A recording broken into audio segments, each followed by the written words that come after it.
Je vais donc ouvrir cette table ronde et je commence par vous souhaiter la bienvenue à la Cité de l'Architecture et du Patrimoine pour cet échange sur l'architecture des bibliothèques que nous organisons en partenariat avec le ministère de la Culture et de la Communication, ministère dont je salue les représentants qui sont parmi nous et notamment les deux directeurs, Agnès Vince, directrice de l'architecture à la Direction générale des patrimoines, et Nicolas Georges, directeur du livre et de la lecture à la Direction générale des médias et des industries culturelles, qui prendront l'une et l'autre la parole dans un instant.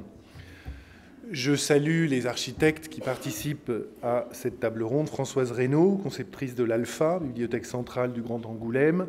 Clément Blanchet, ex-dirigeant de l'agence OMA France, qui achève la construction de la BMVR, Bibliothèque municipale à vocation régionale de Caen. Stéphane Bigoni et Antoine Mortemart, concepteurs de la médiathèque Françoise Sagan à Paris. Jacques Pajot et Marc Isepi de l'Atelier Novembre, constructeurs de la bibliothèque Inguimbertine à Carpentras. Et je salue également Odile Grandet, inspectrice générale des bibliothèques, et Luigi Faya, qui a passé une thèse sur l'architecture des bibliothèques, qui présenteront et modéreront cette table ronde. Je veux évidemment vous dire que vos témoignages et vos analyses ne peuvent que nous intéresser, nous, Cité de l'Architecture et du Patrimoine, institution dédiée à la diffusion de l'architecture et qui, de surcroît, abrite en son sein une bibliothèque dont je salue le directeur, Philippe Pérodin, et qui, enfin, offre à ses publics un vaste ensemble de ressources documentaires, physiques, mais aussi numériques. Lecture et tecture ont partie liée, nous le savons depuis Victor Hugo, car une bibliothèque porte à la fois l'idée de la connaissance, mais aussi du lieu qui en permet l'accès.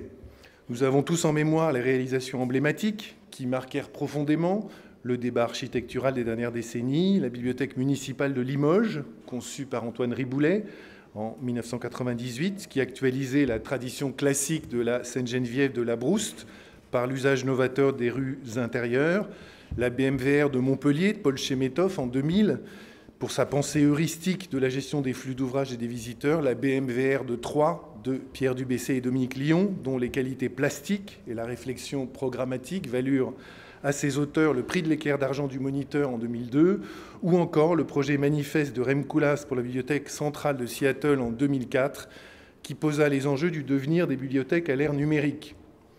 De nombreux projets, Nicolas Georges vous le dira, de construction, de réaménagement, d'extension de bibliothèques sont en cours dans notre pays, projets qui articulent un ensemble de réflexions sur le livre, les pratiques de lecture, mais aussi sur la société, sur l'architecture, sur la ville.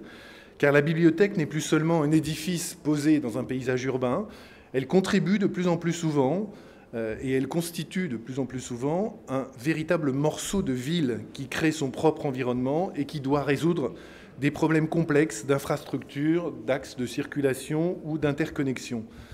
Insérée dans des réseaux de rencontres et d'échanges, la bibliothèque tente aujourd'hui à devenir un espace public au sens que Jürgen Habermas donnait à ce terme, c'est-à-dire un lieu de débat, d'expression des opinions, mais aussi une pratique démocratique et une forme de communication spécifique.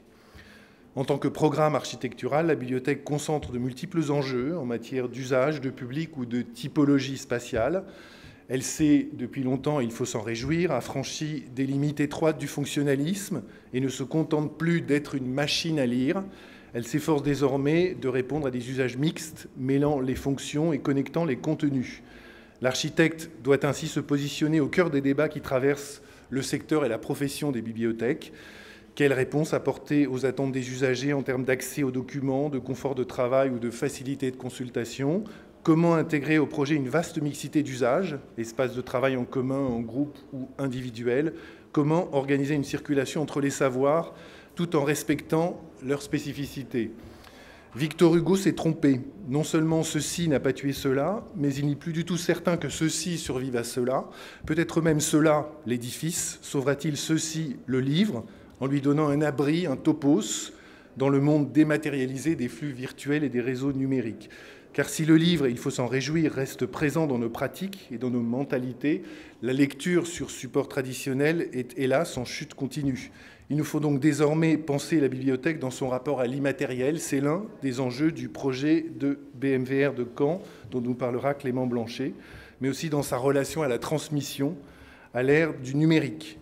Le développement de ces réseaux, les réseaux de savoir herméneutique, pour reprendre les termes d'un récent rapport de l'Institut de recherche et d'innovation, ne doit-il pas conduire à reconsidérer le rôle et l'action de la bibliothèque en tant qu'institution, afin de favoriser une mutualisation des modes de production, d'accès, de partage et de transmission des savoirs, transformant progressivement les usagers membres en membres de nouvelles communautés. Sur l'ensemble de ces questions, et j'en terminerai là, vos échanges nous apporteront des éclairages précieux. Ils seront utiles, évidemment, à tous ceux qui fréquentent les bibliothèques, qu'ils soient étudiants, chercheurs, séjourneurs, touche-à-rien ou simples flâneurs. Et ils aideront aussi, évidemment, les architectes à mieux se positionner face aux problèmes complexes que soulèvent les évolutions du secteur et des pratiques de lecture. Je vous renouvelle mes vœux de bienvenue, je vous souhaite de bons échanges et je passe la parole à Agnès Vince, directrice de l'architecture.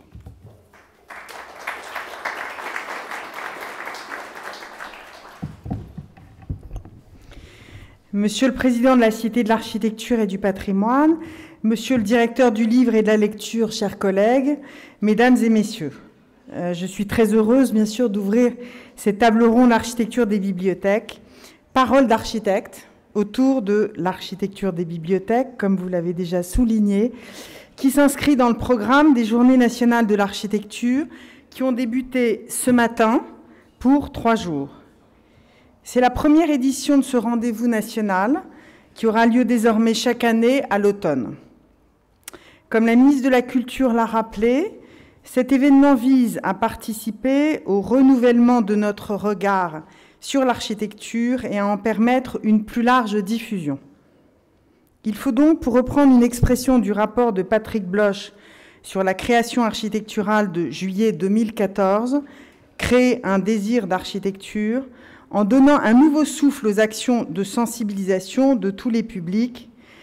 Tels sont les objectifs développés donc dans le premier axe de la stratégie nationale pour l'architecture présentée le 20 octobre dernier par la ministre de la Culture. Tels sont principalement les objectifs de ces journées nationales. Ce sont ainsi plus de 300 événements organisés sur tout le territoire pendant ces 3 jours qui invitent le public à participer à des visites de bâtiments, à des rencontres, des expositions. C'est l'architecture dans toute sa diversité qui est ici convoquée, l'architecture du quotidien qui participe à la qualité de notre cadre de vie, mais aussi l'architecture plus exceptionnelle. À travers les bibliothèques et les médiathèques, on souligne l'importance de cette architecture qui est à la fois une architecture publique, mais aussi une architecture du quotidien, en ce sens qu'elle est une architecture de proximité, aussi une architecture de l'essentiel, car l'espace du livre et de la lecture, donc de l'étude, celle du livre, ne date pas d'hier.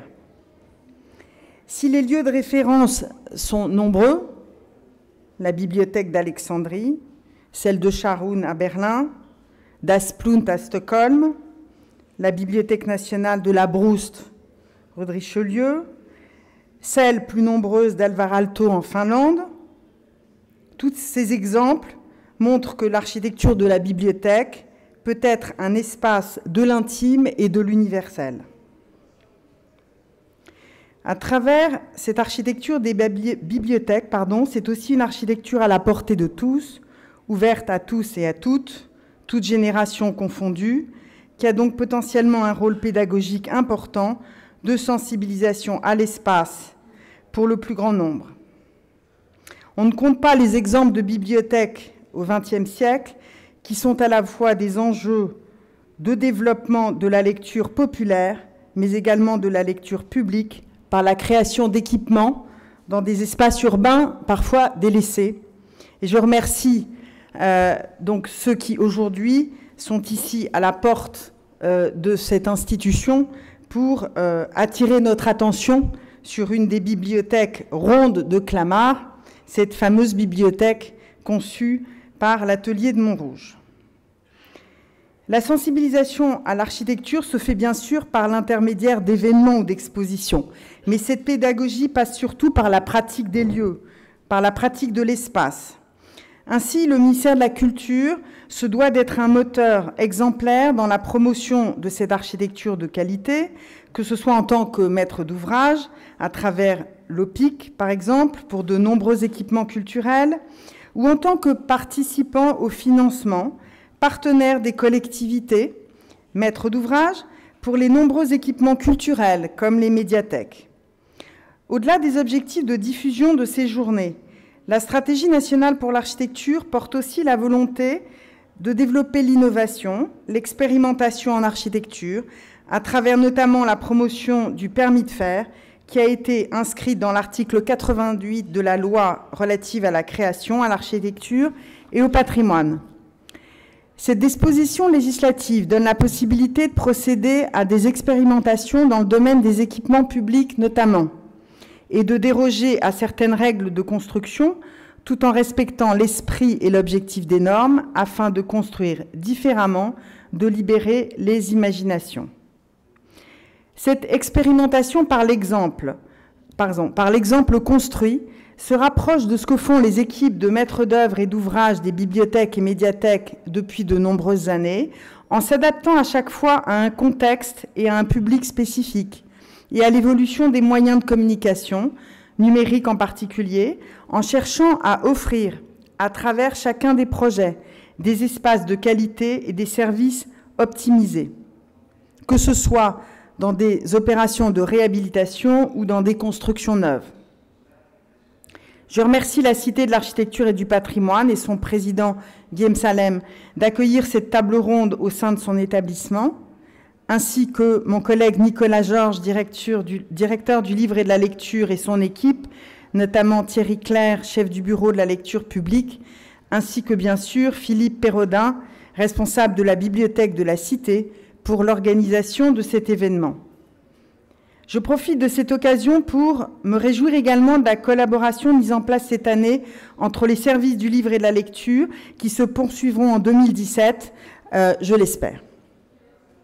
Je suis aussi particulièrement heureuse qu'on en ait demandé à Jean-Yves de Lépinay, président de l'association Images en bibliothèque, d'ouvrir ce débat en interrogeant les images.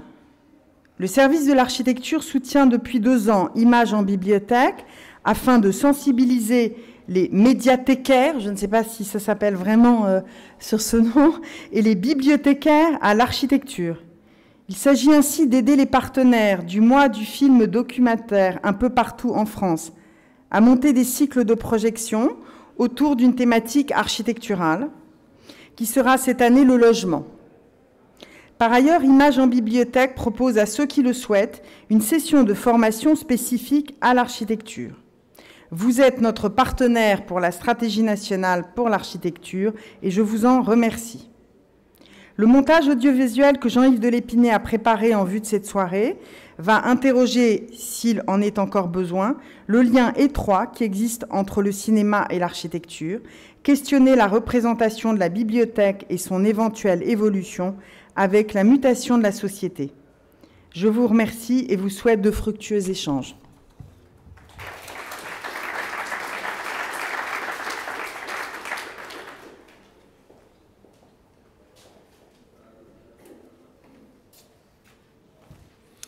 Chers auditeurs, Monsieur le Président, chers collègues, directrice de l'architecture, j'ai moi-même quelques mots de discours. J'ai l'impression que tout a été dit, et tout a été très bien problématisé en tout cas, notamment par Guillaume Salem dans son allocution d'entrée. Alors peut-être que je vais simplement dire 2 ou 3 mots pour éclairer un peu l'idée que nous avons eue avec mes collègues, avec le moniteur, lorsque nous nous sommes lancés dans la première édition finalement de ce livre.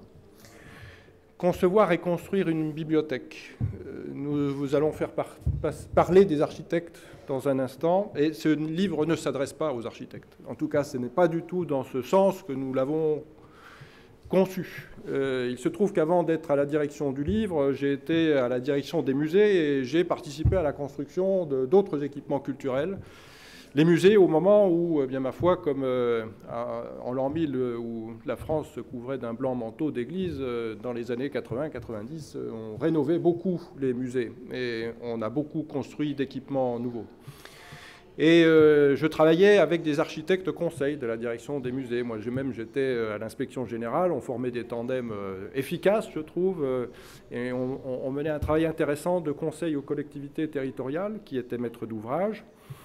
Et puis très souvent, ce qui pêchait, c'était mes collègues architectes qui le disaient, c'était pas la maîtrise d'œuvre, c'était la maîtrise d'ouvrage. Et on avait des collectivités qui ne savaient pas trop bien ce qu'elles voulaient faire. Elles voulaient faire un musée. Elles se disaient qu'à un moment donné, il fallait rénover le musée, donc elles avaient un conservateur.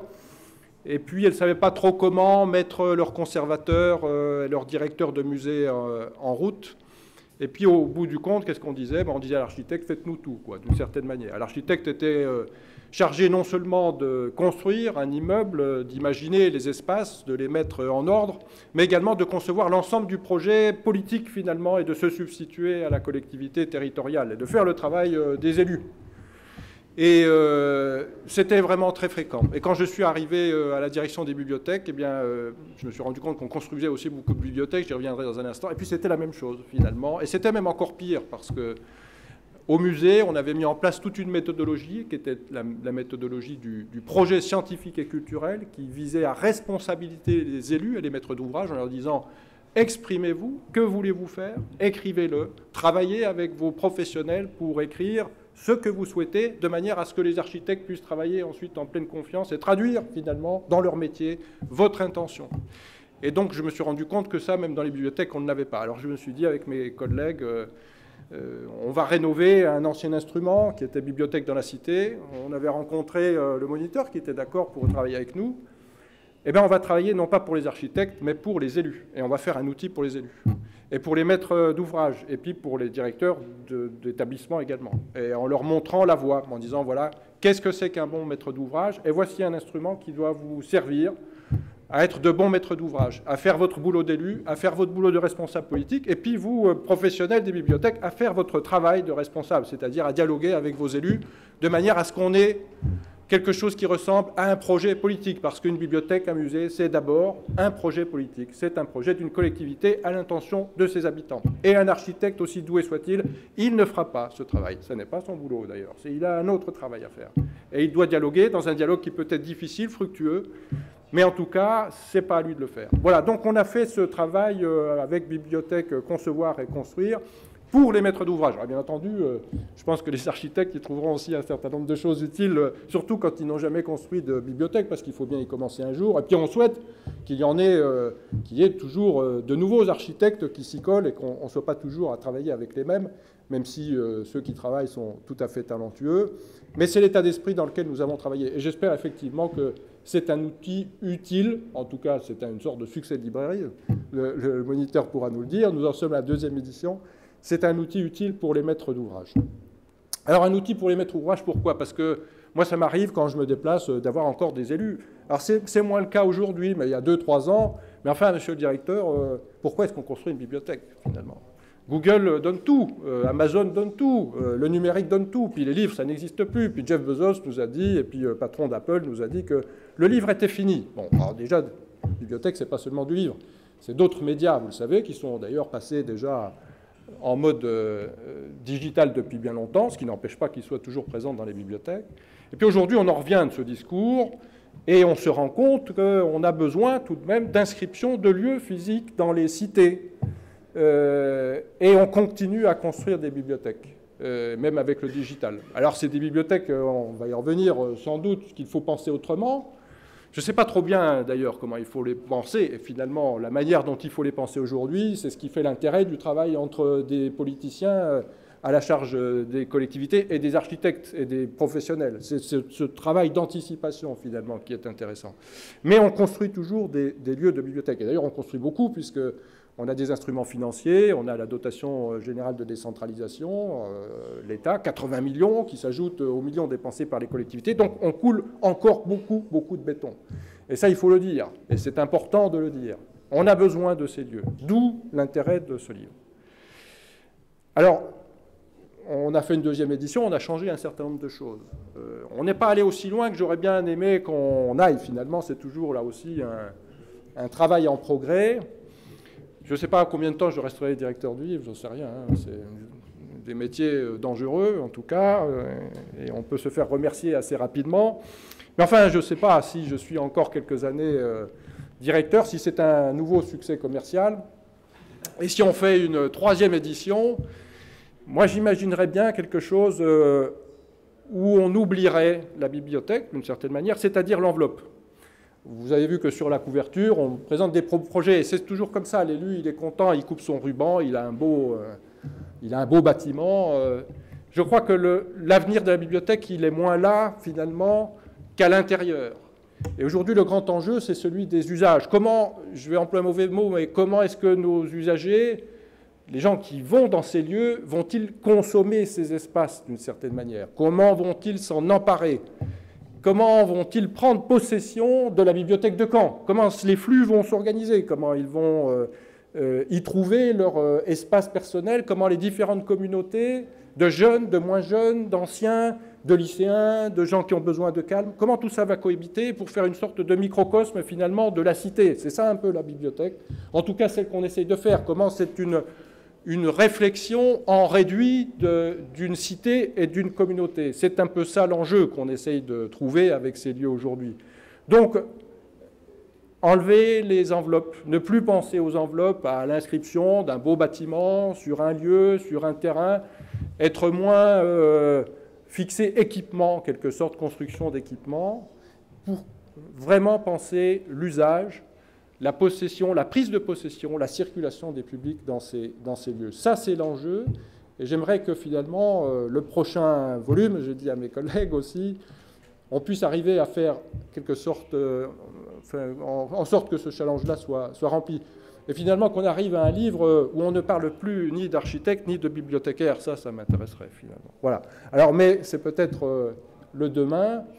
Et pour le moment, nous avons 4 projets intéressants qui sont des projets importants, lourds, où des équipes très talentueuses ont travaillé, où des villes engagées ont été en charge de la maîtrise d'ouvrage et n'ont pas fui leurs responsabilités, même lorsqu'il y a eu des changements politiques, il faut le dire, et où on espère finalement que le précipité réussira. Donc ça, c'est demain, quand les équipements seront ouverts, à Caen, à Brest, dans quelques semaines.